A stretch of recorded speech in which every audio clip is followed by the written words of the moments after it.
Hello and welcome back to Lecture 2. In our previous lecture, we began talking about the difficulty of defining exactly what myth is and how it functions. In this lecture and in lecture number 3, we're going to continue our discussion of what myth is and how it can be defined. And in particular, we're going to look at several of the most influential theories about myth that developed in the 19th and 20th centuries. Now, as I said in the previous lecture, the question, what is myth, has no easy or obvious answer. One thing that we can dispense with right away is the usage of the term myth in popular speech to mean a lie or a misconception or a mistaken belief. That doesn't concern us here. For instance, if someone says love at first sight is just a myth, what they mean by that is something along the lines of that's a mistaken belief, a misconception, it doesn't really happen. That's a very common usage of the term myth, but clearly that's not what we're dealing with here. Despite the fact that myth is so difficult to define precisely, most people seem to have a sense that there is such a category as myth, that we're not just chasing a chimera here, but there is such a category as myth, and most people have the sense that they know it when they see it, that when we are told a story or read a story that is a myth, we somehow sense a difference in that from other kinds of stories that we may be told or that we may read. We can begin to try to close in on what myth is, what that difference is between myth and other forms of story, how we know it when we see it, by identifying some characteristics of myth to supplement the working definition that I gave you in the previous lecture. If you'll remember, that definition started by saying that myths are traditional stories or traditional tales that a society tells. Let's think about the implications of the term traditional tales. Myths are tales. Myths are stories. That may seem so obvious that it doesn't need to be said, but it is worth focusing on just for a second. There are many forms of human communication that are not stories. Even if they follow a logical narrative order, they're not stories. These lectures, for instance, I hope follow a logical narrative order, but they're not stories, despite the fact that they are communication. Myth is story. If something is not a story, it's not a myth. And I would push that far enough to say that a representation of a myth in artwork is just that, a representation of a myth in artwork. This behind me is a representation of the birth of Venus, or Aphrodite in her Greek name. It's not the myth of the birth of Aphrodite. So myths are stories, and they are traditional stories. I touched on that pretty thoroughly in the last lecture, but here it's worth just pointing out one implication of that, which is that stories handed down from generation to generation in a society normally cannot be attributed to any one author or any one originator. Put another way, it's usually impossible to tell who first thought up a story that becomes a myth, who invented it. And that means that one major difference between myths and other forms of stories that we may be more familiar with, such as novels, plays, poems, that kind of thing, is that we don't know who invented a myth. It's traditional. It's changed over time. It's handed down through generations. Now, obviously, if you think about it logically, there must have been someone who first told any story that later becomes a myth. But the point is that someone is lost in time. We don't know who it was who invented a myth. Going along with the idea that myths are traditional stories handed down through time is another characteristic that's very important in myth, namely that myths are stories set in the past. Myths do not deal with what's happening today or this week or even last year.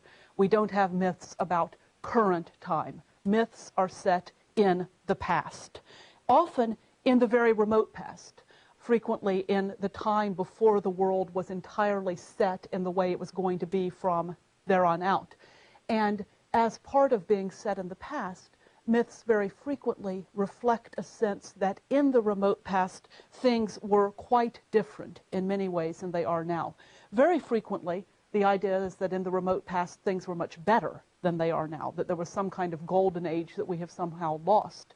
But almost invariably, things in myth are different than they are now. Gods and humans interact more freely. Things in the world are still changeable. People can still turn into trees from time to time, that sort of thing. Myths deal with a time when the order of the world is a little bit different than it is now, or sometimes a great deal different than it is now, and that time is set in the remote past.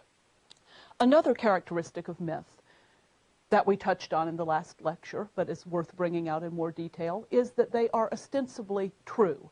That is, they present themselves within the society in which they develop as factual accounts of how things actually happened in that remote past in which they are set.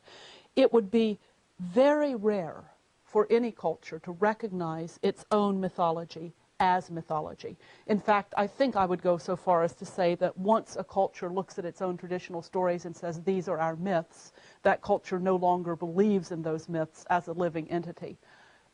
Another way of putting that, which is somewhat paradoxical, but I think a valid statement, is that myth is a category that really only exists when you're outside a culture looking in. From within any culture, myths are accounts of the way things really are. It's only when we step outside the culture and look in that we can say these stories are myths. What do these stories do, these traditional tales that people tell? Why do they tell them? Well, myths do many things. Among the most obvious functions that they fulfill is myths often explain, justify, instruct, or warn. Explanatory myths are often called etiological myths. That comes from the Greek word etion, which means cause. Explanatory myths may explain why things are as they are, how certain events or entities came into being, why conditions in the world are the way they are. Perhaps the most obvious and most famous etiological myth of classical mythology is the story of the goddess Demeter, goddess of grain and the harvest, grieving for her lost daughter Persephone, who had been kidnapped by Hades, king of the dead. When Persephone is in the underworld with her husband Hades, Demeter grieves and no grain grows. When Persephone comes back to spend 2/3 of the year with her mother, Demeter is happy and the grain grows again. Very clearly an etiology for why there are seasons. Why is there a time of the year when nothing grows? This myth gives an explanation for why that should be so. Another function that myths fulfill is to offer a justification for a certain rite or social institution, a certain ritual in honor of a god, a social institution such as marriage, whatever. Myths that provide justification for social rites or institutions are very frequently called charter myths. Myths may also instruct their audience in how the audience ought, or more frequently ought not, to behave. Myths very frequently instruct through presenting horrible warnings of what is likely to happen to people who transgress the boundaries of proper human behavior. So myths provide instruction in how humans ought and ought not to behave. They don't do that transparently very frequently. They don't come right out and say this is what you ought or ought not to do. Rather, through the narrative line of the story, the audience draws its own conclusions about proper behavior, very frequently through seeing improper behavior. And obviously, myths very frequently concern gods and the supernatural. Though drawing on my discussion of the division into myth, legend, and folktale in the previous lecture, I do not say that myths have to involve gods and the supernatural, but certainly they very frequently concern gods and the supernatural. Here we're in an area of myth that overlaps with religion, and it can be quite difficult to determine whether a particular narrative should be called a myth or should be studied as part of a religion.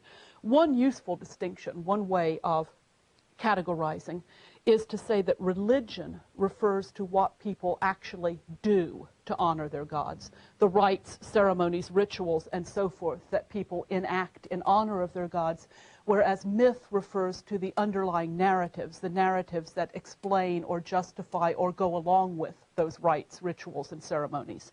Now, here again, the categorization of certain narratives about gods or divinities as myths depends entirely on the observer's stance with regard to the gods or divinities in question. Looked at from inside a religion, certain stories can be profound, in fact, crucial religious truths. Looked at from outside the religion, those same stories would be categorized as myth.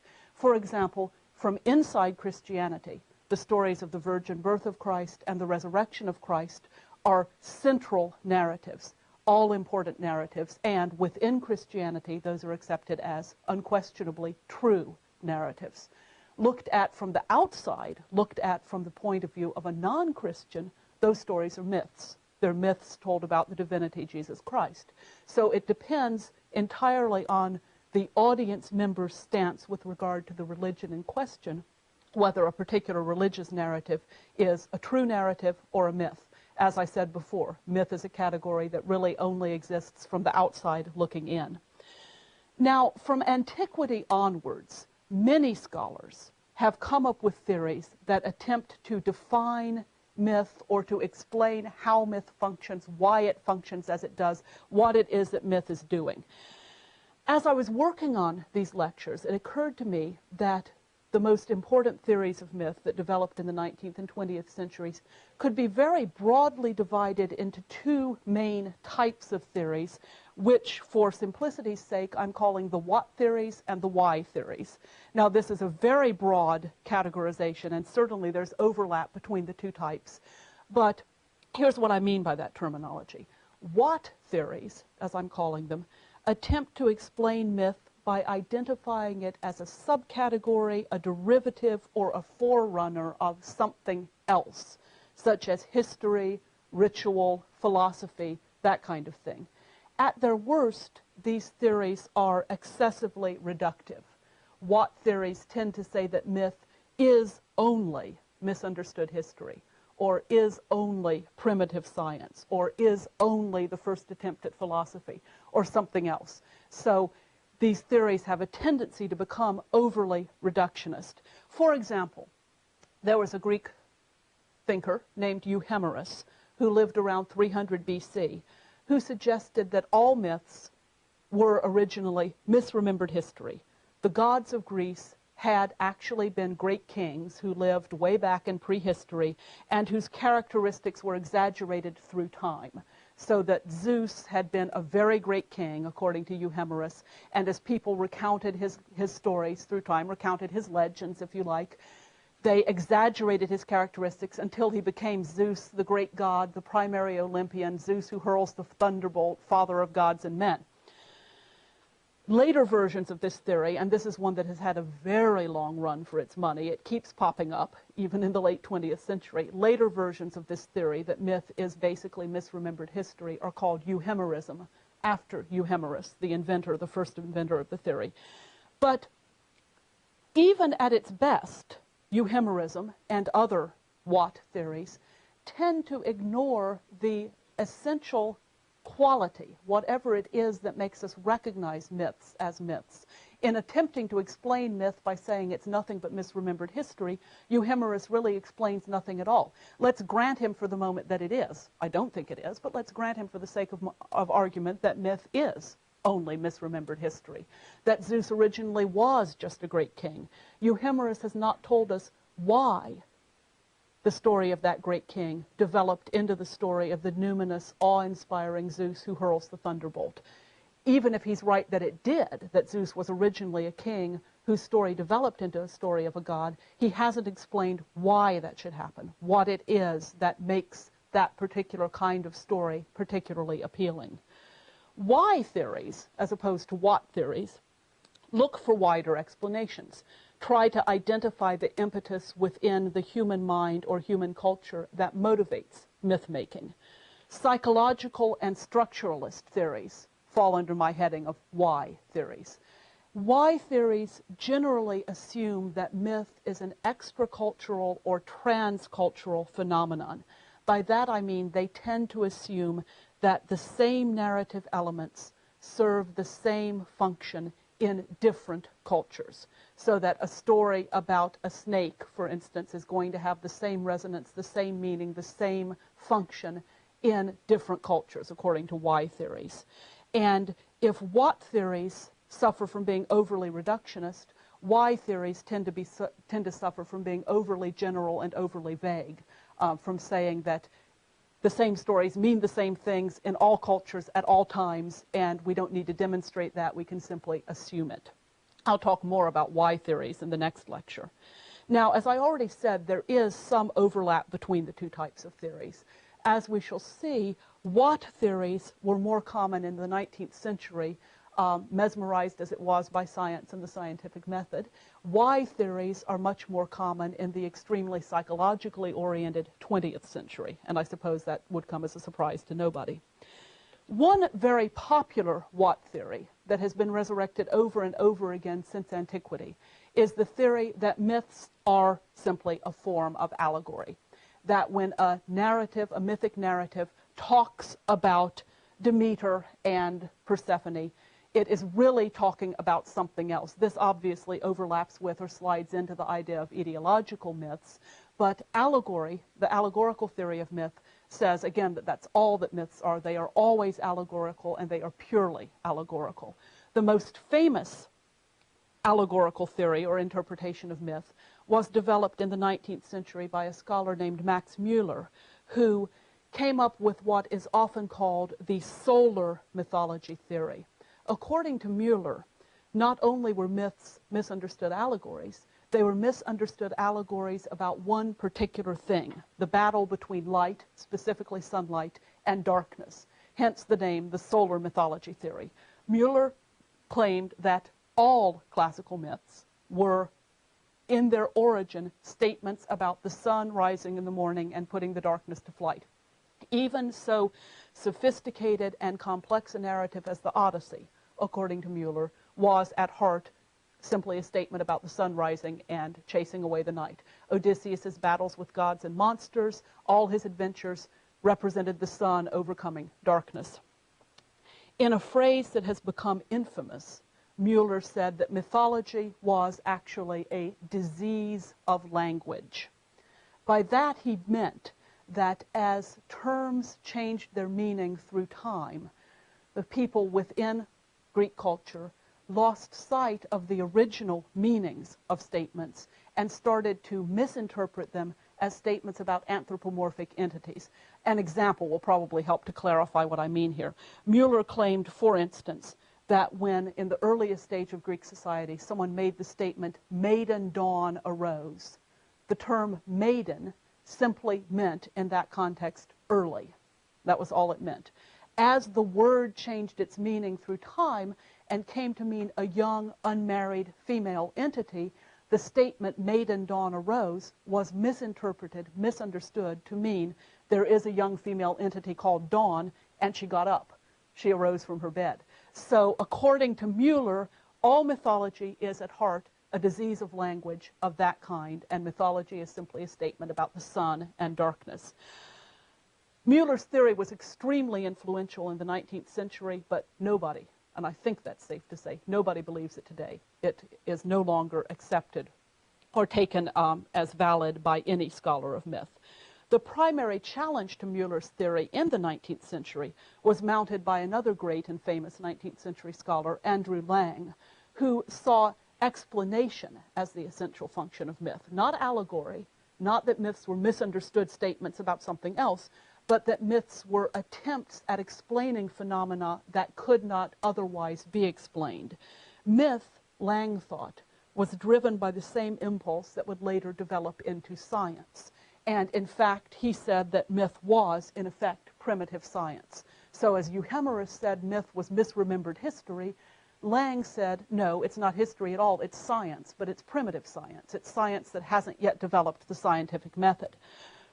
This means that all myths, according to Lang, were basically etiological, basically explained causes of things and how things came to be as they were. Now, one of the most influential theorists of myth and one of the most famous theorists of the late 19th and early 20th century was Sir James Frazer.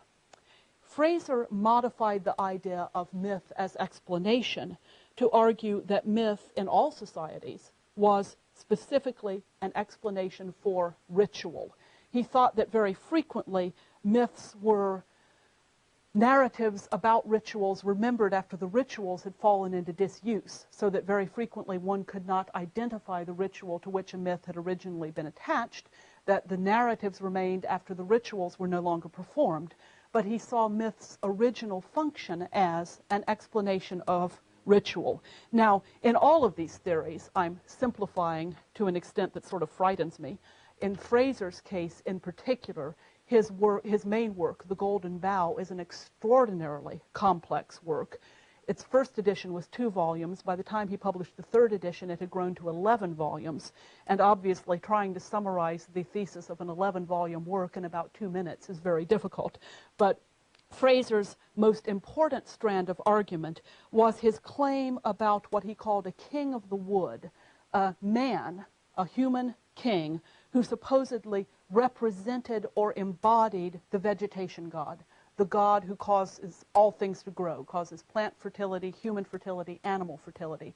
Fraser's theory was that societies originally had rituals in which an actual human man called the king for the year or so that he was king, embodied the god and was then killed by his successor. You can't have a god who ages and grows old, particularly not a god of fertility who grows weak and sick and old, so he's killed each year by another young successor. Fraser claimed to demonstrate the prevalence of this mythic pattern throughout human society by gathering examples from all sorts of different cultures. But though The Golden Bough was a pioneering work of scholarship, Fraser's methodology was grievously flawed. In particular, he collected examples from various different cultures but ripped them entirely out of context. He assumed that the slightest resemblance of narrative detail must mean precisely similar ritual function, which is a very big assumption to make, that a detail in one society, a narrative detail in one society, must function precisely the same way as a similar detail functions in another society. That's a very large assumption to make. And I think no scholars today would accept Fraser's theory in its entirety, though, as I said, he was a pioneering scholar, and his work is fascinating as an element in the history of scholarship, and particularly scholarship on mythology. Fraser's work was also the inspiration for a whole so-called school of myth theory, often referred to as the Cambridge School or the Cambridge Ritualists. Centered in Cambridge, England, these scholars saw ritual as the primary motivating force for myth, though they disagreed with Fraser about which rituals were most important. After Fraser, the next important school of myth theory was functionalism, which was pioneered by a scholar named Bronislaw Malinowski. Malinowski happened to be marooned on the Trobriand Islands during World War I. He couldn't get back to Europe until the war ended. So while he was there, he decided to study the indigenous myths of the Trobriand Islanders in their native habitat. Learned the language, talked to the people, and decided that, or concluded that, the defining characteristic of myth was its functionalism, its functionality within a society, and that's why his school of thought is called functionalism. He said that far from trying to explain things or being allegories or necessarily being connected with ritual, myths were functional. In particular, myth contributes to society, according to Malinowski, by helping to maintain the social system. Its origin is less important than its function. In fact, Malinowski denied not only that myth's primary purpose is to explain, he even said that myths have no meaning outside themselves, that they do not refer to anything outside themselves and the societies in which they function. Their main, primary, in fact, only function is to help justify and maintain the social system in which they arise. So this is, in a way, almost opposite to Fraser's idea that the same narrative elements cross-culturally and throughout time indicate the same mythic impulse. Malinowski would say, no, myth is purely limited to the culture in which it arises. It justifies, explains, and provides a charter for, that's his term, provides a charter for the social system in which it originates. Charter myths, according to Malinowski, provide a validation for the social institutions they describe, and that is their main function. It was Malinowski, by the way, who also posited the hard and fast distinction between myth, legend, and folklore that I talked about before. Among the Trobriand Islanders, he found, the islanders themselves, the people who recounted their traditional tales to him, made this distinction between myth as stories about the gods legend as stories about heroes or great men who had once lived, and folktale as stories that existed purely for entertainment. And he thought that that distinction was valid cross-culturally, that in all societies we should categorize only stories about the gods as myth and other traditional tales as either legend or folktale. However, as I said in the first lecture, that distinction does not apply nearly so well to classical myth as it applies to its native home in the Trobriand Islands. Now, each of these theories, which I've gone through so quickly, has struck its critics as unsatisfactory in at least some regards. Some of the theories seem way too restrictive. The most obvious example is clearly the solar mythology theory of the 19th century. That one's easy even to make fun of because it's so restrictive. It seems obvious to us at the end of the 20th century that whatever myth is doing, it's something more than simply saying the sun rises every morning and the night goes away.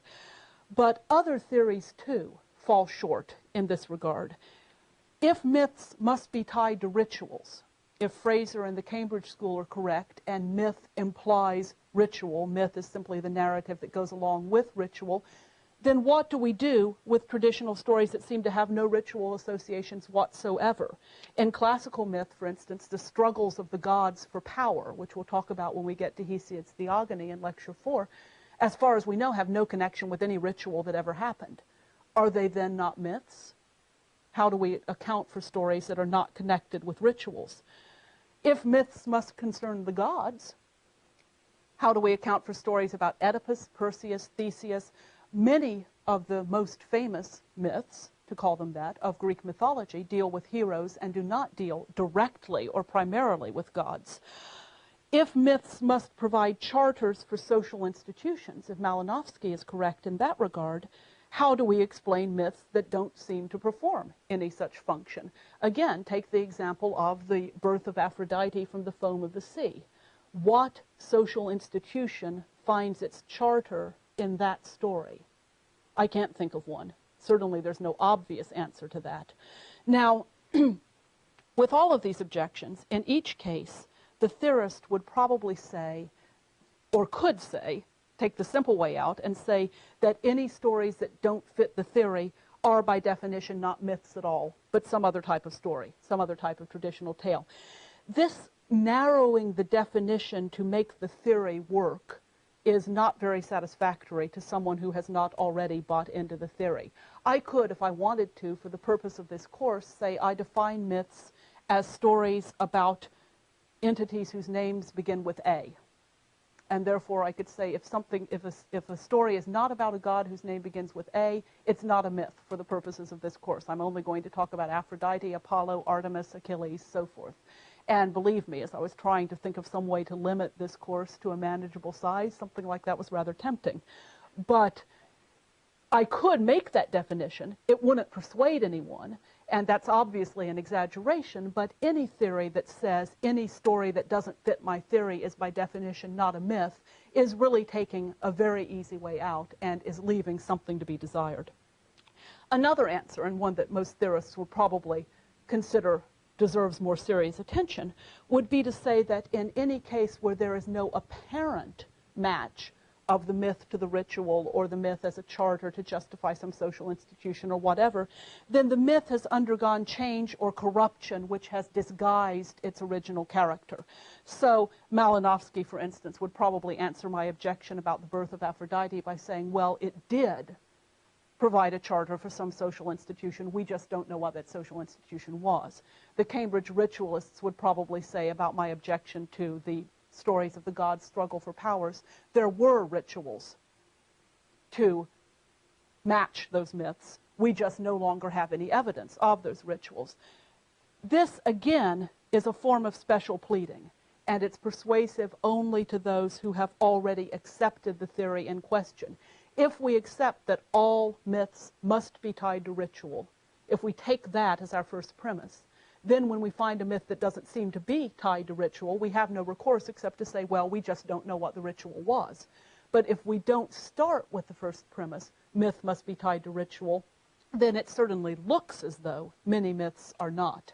So these theories tend to require acceptance of the theory first and some manipulation of the evidence second to make the theory work, which is troubling, at least to many scholars. It seems to me better to admit that so far, no monolithic theory, the term monolithic is the scholar Jeffrey Kirk's, no monolithic theory of myth so far has completely defined or explained what myth is. Someone may yet come up with such a theory, but it hasn't been done yet. So in this lecture, we've continued trying to determine what myth is. We've surveyed a few important what theories. And in our next lecture, we'll move on to looking at some of the most important why theories of the 20th century, specifically psychological and structuralist theories.